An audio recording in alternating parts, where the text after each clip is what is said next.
그래서 좀 본격적으로 이제 부산의 모습에 대해 인구하고 산업에 대한 이야기를 해보죠. 현재 모습. 요거 미분양 주택 뭐 아까 제가 잠깐 얘기 드렸죠. 현재 25년 2월 달로 미분양 주택이 꽤 많더라고요. 4,500. 중공업 미분양도 2,200이 됩니다. 그러니까 심각한 거죠. 중공업 미분양이 2,000세대가 넘기 때문에 4,500이기 때문에 굉장히 붐을 일었고 그 붐에 의해서 투자나 재개발이 활성화됐고 그 활성화된 것이 지금 건축으로 이어졌고 그 건축이 미분양으로 이어지는 거죠. 각종 규제, 대출, 그러니까 다주택자의 규제, 대출의 규제 때문에 지방이 생존력을 갖기에는 제가 보기 쉽지 않다. 실수요 위주로 가야 되는데, 아니, 계속 인구가 유출되는데, 집 사야 되는 젊은 층이 계속 인구가 유출되는데, 기존의 4, 5, 60대들이 집을 사줘야 되는 한계가 있지 않습니까? 그러니까 미분양, 왜 뛰었기 때문에 건축은 활성화됐고, 멈추지 않는 뭐 열차처럼 시작한 건 가야 되죠. 화살처럼. 그러니까 이거는 뭐 제가 보기엔 앞으로도 계속 지속될 수밖에 없어 보인다. 그래서 수영, 사상. 뭐 보시면 뭐 수영 같은 데들은 워낙 떴지 않습니까? 사상은 나쁘지 않은 것 같은데 이런 데들은 이제 신도시나 여러 가지 것들이 병행돼서 그런 것인지 집값이 비싸서 그런 건지 좀 조사를 해볼 필요는 있을 것 같아요. 그래서 인구 변화, 20년간의 인구 변화를 봤더니 370만이 340만으로 그죠? 30만이 줄었습니다. 20년간 30만이 줄었어요. 1년에 만 이상 줄었다는 거죠. 1년에 만 이상이 줄었다. 이거는 많이 줄은 거죠. 그러니까 지금도 가만히 있어도 만 명이 준다는 거 아닙니까? 그러니까 아파트 분양이라든가 도시의 여러 가지 시스템들이 제대로 유지되기가 쉽지 않죠. 그러니까 계속 확장 정책을 피는 거예요. 그러니까 메가시티 이거는 솔직히 말하면 부산이 가지고 있는 근본적인 인구 감소의 원천적인 것들을 해결하지 않고 땜빵으로 도시를 키워서 인구 유지를 해보겠다는 거라서 저는 개인적으로 조금 회의가 들더라고요. 그래서 요 5년간을 봤습니다. 5년이 아니구나. 7년간. 2,350만 무너졌죠. 2018년에 무너지고 급격히 줄어서 올 1월 달에 이제 330만. 그래서 이 인구 주는 문제는 제가 보기에는 과거에 비해서는 조금 완만해진 건 있습니다. 요 몇 년 상간. 왜? 코로나 때문에 그런 것 같아요. 코로나 때문에 인구 감소가 조금 주춤하는 게 있어 보입니다. 그래서 어떻게 되려는지 그런 것들의 변화, 그 이야기를 좀 뒤에 이어서 해보도록 하겠습니다. 그래서 청년층은 수도권으로 가고 이건 제 얘기가 아니라 부산시의 분석입니다. 중장년층은 인근도시로. 이거 뭔 얘기인지 아십니까? 청년층은 3차 산업에 괜찮은 IT 혁신 기업들, 자기가 꿈을 펼칠, 자기가 제대로 월급을 받을 기업들이 없으니까 수도권으로 가는 거고요. 중장년층은 인근도시로 간다는 건 뭔 얘기인지 아세요? 부산의 집값이 요 3, 4, 5년 사이에 너무 많이 뛰어요. 그 다음에 일자리는 조금 왜? 부산시 안에 괜찮은 기업들을 다 내보내고 있지 않습니까? 주변으로. 그래서 일자리와 집값의 상승으로 중장년층들은 또 주변의 경상권으로 지금 빠져나가고 있고요. 그래서 이래저래 지금 이중고에 시달리고 있습니다. 부산이. 이 문제 해결이 떻게 되려는지 좀 봐야 될 것 같은데. 그러면서 또 고령화와 1인 가구 청년 인구 이 문제는 또 심각하다.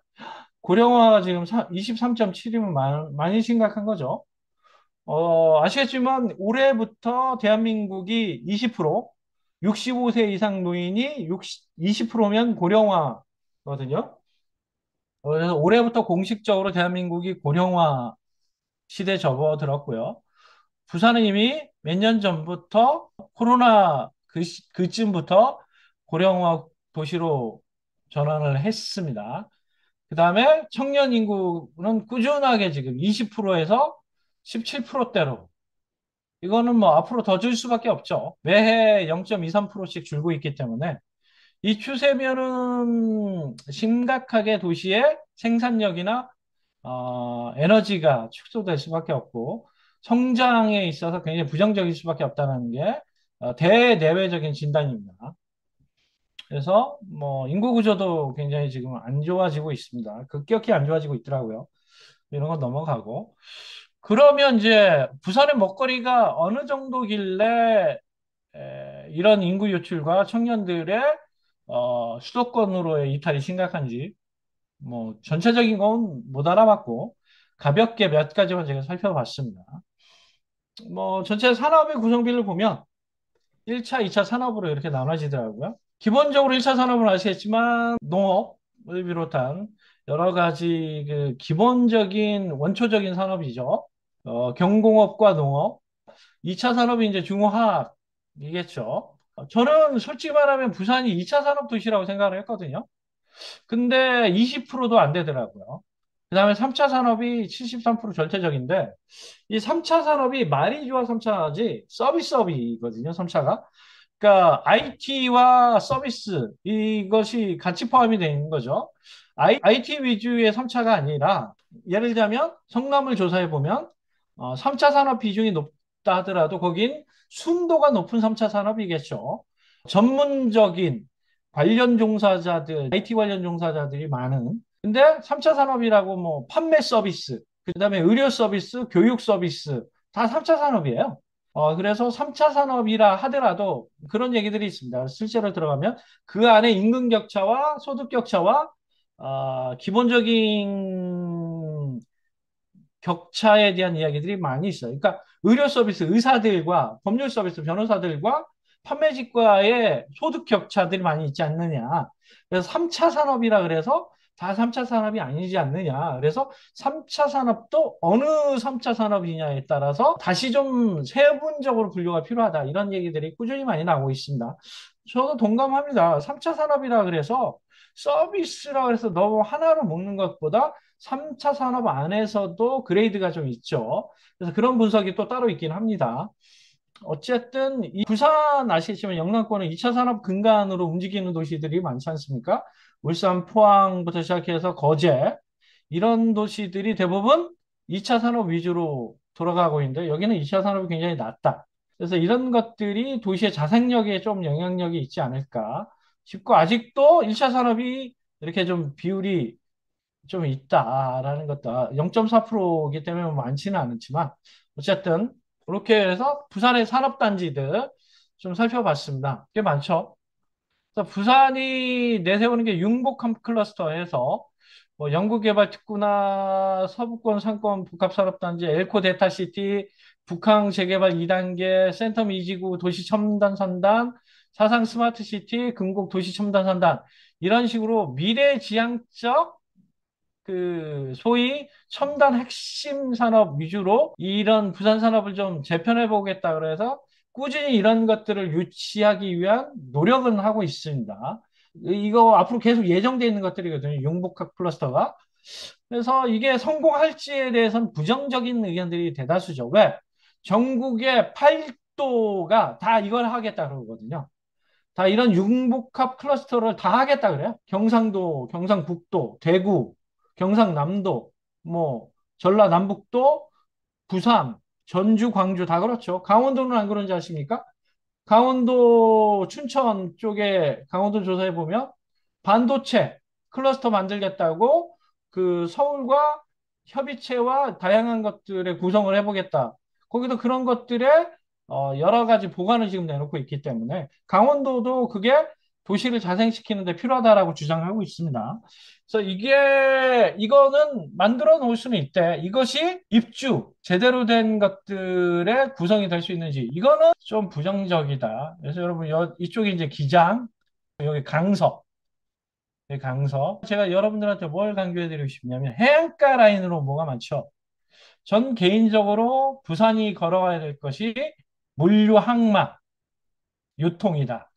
라고 개인적으로 생각을 해요. 그리고 산단이라든가 시스템도 그런 것과 연관돼서 지금 마련이 돼 있습니다. 뭐 산단들이 있지만 이런 신안, 그다음에 이런 남한, 북한 이런 데들의 물류 시스템들과 연계된 산단들이 굉장히 잘 발달되어 있는 게 또 부산의 특징이거든요. 그래서 부산은 이런 첨단 복합 클러스터보다는 이게 맞지 않을까 개인적으로 그렇게 생각을 하고요. 그리고 현재 이제 구성되어 있는 것들의 여러 가지를 보면 비슷해요. 그래서 앞으로 이 지향점과 현재 이 두 가지를 지금 다 모아놨습니다. 그래서 R&D, 그 다음에 의료, 이런 것들이 금융, 부산이 나가고 싶어 하는 방향이지만 실제적으로는 물류, 기계, 이런 것들이 현실이다. 해양관광, 이런 것들이 지금 제가 보기엔 부산의 장점이다. 현실이다는 게 아니라 현재 부산이 가지고 있는 큰 장점이다. 이렇게 보여집니다. 그래서 1인당 지역 내 총생산을 좀 살펴봤습니다. 그러면 자생력이 그렇게 없나? 그래서 이거는 이제 서울을 비롯한 광역시만 뽑아봤거든요. 울산 압도적으로 높죠. 뭐 자동차를 비롯해서 조선까지 아주 큰 것들을 가지고 있기 때문에 지역 내 1인당 총생산은 역시 울산 압도, 그 다음에 서울, 그 다음에 세종, 인천, 대전. 저는 깜짝 놀랐어요. 부산이 제2의 도시고 뭐 어마어마해서 부산이 최소한 서울 다음일 줄 알았습니다. 3위권일 줄 알았거든요. 울산은 뭐 아시겠지만 1위가 다 알고 있기 때문에 저희 부동산 하시는 분들은 알고 있지 않습니까? 울산, 서울 뭐 이런 것들에 대해서는 어느 정도 알고 있었지만 왜 그러냐면 서울은 900만, 1000만 도시고 여긴 100만 도시예요. 그러니까 울산이 높을 수밖에 없죠. 그래서 울산, 서울 다음에 저 부산일 줄 알았더니 웬걸? 끝에서 세 번째네. 대구는 더 밀리죠. 야, 이 정도면은, 부산에 청년들이 탈출하는 게 맞나 보다. 그런 생각이 들기도 합니다. 이게 자생할 수 있는 사람이 굉장히 미약하구나. 그 다음에 1인당 지역 내 총생산을 연도별로 봤습니다. 뒤에서부터 역순이에요. 13년부터 꾸준히 성장해오고 있어서 지금은 이제 3만 천 이렇게 가 있는데, 그래서 조금 주요 산업 현황들을 나와 있는 것들을 살펴봤어요. 경상남북도로 이제 쭉 살펴봤더니 이 빨간색이 지금 부산이거든요. 야, 대기업이 이렇게 없나? 부산에 르노 자동차가 이게 삼성 거였지 않습니까? 이게 부산이 내세울 수 있는 주요 산업의 특징이다. 뭐 다른 데는 뭐 사천에 뭐 항공우주 이거 지금 난리 났지 않습니까? 그 다음에 이쪽 하나오션 삼성, 여기는 두산부터 로템, 삼성, GM 얼마나 빵빵해 청원, 그죠? LG 삼성, 현대, 조선소부터. 근데 부산은 이거 르노 지금 그죠? 관세 이번에 심각하게 어떻게 되려는지 앞날을 보장 못하는 게 르노인데 지금. 그리고는 영화예요, 영화. 부산 영화. 영화 제작 산업. 이거는 솔직히 말하면 10년 전에 부산 영화 제작 산업 최고였습니다. 뭐 각종 영화에 부산 되게 많이 나왔고요. 부산 국제영화제는 뭐 제가 영화 매니아였기 때문에 90년대부터 성지였습니다. 성지 순례하듯이 부산 국제영화제 많이 갔어요. 근데 지금은 그때 열기보다 많이 식었습니다. 그 다음에 부산이 그렇게 영화 제작이라든가 이런 것들에 많은 공을 들여서 프리미엄을 많이 얻는다라고 소문이 나서 다른 시군구에서 영화 제작 사업을 많이 지원하고 있어요. 세트, 그다음에 공간 대여 자금 지원도 많이 하고 있고요. 그래서 지금은 부산이 강점이긴 하지만 월등하지는 않다고 과거에 비해서. 어쨌든 부산시가 많이 나오고 있긴 해요. 좋아요. 그다음에 이거 항만물류. 이거 이 회사가 세계적인 회사는 맞아요. 근데 제가 보기에는 하치슨이 항만물류로서는 세계적인 회사는 맞는데 좀 씁쓸하죠. 이게 현대물류나 이런 게 아니라는 거죠. 이게 이제 아시겠지만 그 하역 작업이나 터미널 물류센터 이런 것들은 이제 외자를 주지 않습니까? 그래서 그쪽에서 이제 큰 돈을 주고 왜 그러냐면 1년에 교역량이 많기 때문에 이쪽에 이제 항만공사에 돈을 내고 이제 우선 사업자로 선정이 되려면 큰 돈이 들어가야 되겠죠. 워낙 컨테이너나 물류량이 막대하니까 많은 돈을 내고 이제 우선 사업자로 선정이 돼야 되는데 한국에는 항만 물류 쪽에 그렇게 큰 돈을 들여서 할 만한 데가 많지 않아요. 기껏해야 현대입니다, 현대. 그래서 이게 좀 아쉽습니다. 그래서 부산 쪽에 신항 쪽에는 허치슨이 아마 대부분 이제 많이 장악하고 있고 현대가 겨우 비비고 있는 정도일 겁니다. 그래서 이거 좀 아쉽다. 그래서 이게 왜 돈 벌어서 다 외국계 가져가는 거거든요. 그래서 좀 아쉽다. 그래서 부산은 르노나 그렇고 허치슨이나 그렇고 이런 것들이 돈이 자도시 내 재투자돼서 고용 촉진과 지역의 개발 발전을 도모하기보다는 수입이 외부로 유출되는 문제가, 그래서 재투자의 한계, 이런 것들이 부산이 고민해야 될 또 방향이 아닐까, 개인적으로 좀 그런 생각도 들고요. 이번에 하면서 알았어요. 이렇게 좀 심각하다는 것들을. 그래서 외국인 투자들을 살펴봤더니 약간 감소세에 있다. 근데 조금 아쉽다. 과거에 비해서는 좀 주춤한 게 있어요. 그래서 조금 살펴보니까 부산 진해 경제자유구역 이렇게 있죠. 명지 신도시 뭐 이렇게 말 많고 탈 많았던 그 명지 신도시 산단 대규모로 있지 않습니까? 이런 쪽에 이쪽에 이제 전에 김해였던데 여기 창원 그래서 이게 신안 이쪽까지 지금 확장을 하겠다. 여기는 지금 만들어져 있거든요. 여기까지 지금 확장을 하겠다는 거죠. 그래서 경제자유구역하고 항만 시스템으로 전체적인 부산의 그 경제적 교두보와 기본적인 역할을 시키겠다라는 것들이 이제 부산이 가지고 있는 기본 생각이죠. 그리고 이제 앞으로는 뭐 이런 것들을 추진해 보겠다고 하는데 이런 건 뭐 다 유토피아적으로 도시마다 하니까 의생명, 뭐 문화 콘텐츠, 해양, 수산 여기에 다른 데하고 좀 다른 게 있다면 해양 이런 것들, 수산 이런 것들은 다른 지역에서는 못하지 않습니까? 근데 이거 말고는 다른 건 좀 부정적이에요. 개인적으로 에너지, 메카트로닉 이런 것들부터 의생명 이런 것들 문화는 뭐 장점이 좀 있습니다. 그래서 이런 것들 세 개는 조금 다른 도시와 겹쳐서 앞으로 미래의 전망은 어떨지 좀